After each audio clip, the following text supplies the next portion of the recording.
Helo, Helen dwi, a dwi'n mynd i edrych ar uned 9 y cwrs mynediad.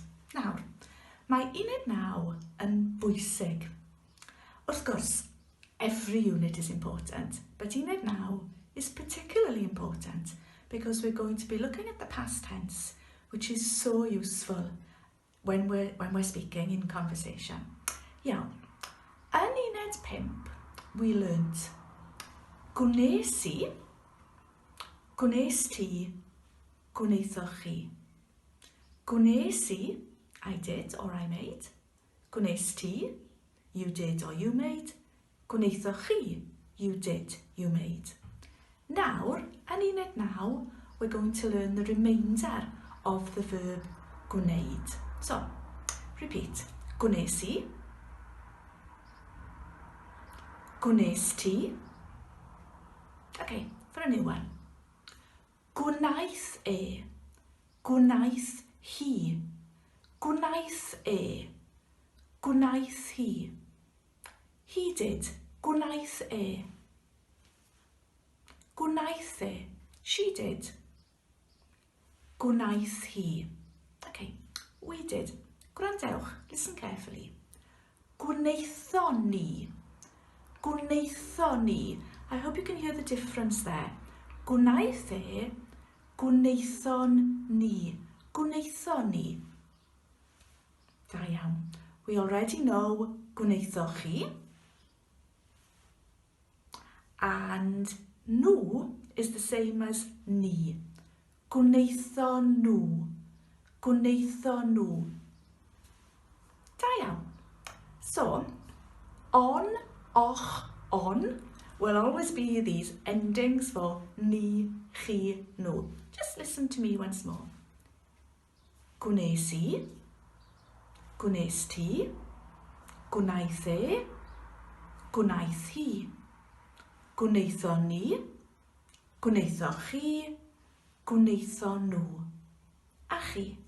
I did, gwnes i, you did, gwnes ti, she did, gwnaeth hi, we did, gwneithon ni, chi, gwneithoch chi, a they did, gwneithon nhw. So that's the first half. But the second half of unit 9 is looking at all those other verbs which are far more regular, like we did again in unit 5, when we saw things like prynais i, chwaraeais i, when we add an ending. So, let's work with the familiar verb gweld. Repeat after me. Gwelais i, gwelais i. To make the T form is so simple. We just add on a T. So, I saw, gwelais i. You try, you saw. Gwelais ti. Now then, he and she is different. Gwelodd e, gwelodd hi.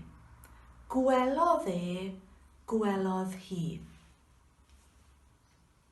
Da iawn. Gwelodd e, gwelodd hi. So you'd say, helpodd e, darllenodd e, chwaraeodd hi, gwyliodd hi. And then, do you remember the on, och, on? We saw gwelon ni, chi, gweloch chi, nhw, gwelon nhw. Da iawn. So, let's do a little recap. If these verbs end in a single vowel, we chop it off. Bwyta, bwytais i. Helpu, helpais i. If we've got an eo, we again chop the final vowel off. Ffonio, ffoniais i. If smwddio, smwddiais i. Then quite often we actually put the ending on the verb itself. Darllen, darllenais i. Ateb, atebais i. These will quite often end in a consonant. But today we've got some more, perhaps slightly different ones. Aros and cyrraedd. Put an H in the middle. Aros, arhosais i. Cyrraedd, cyrhaeddais i. Gwrando is a little bit different. Gwrando, gwrandawais i. But let's finish with a rule. If there's an ed or an egg at the end, they'll go cerdded, cerddais i.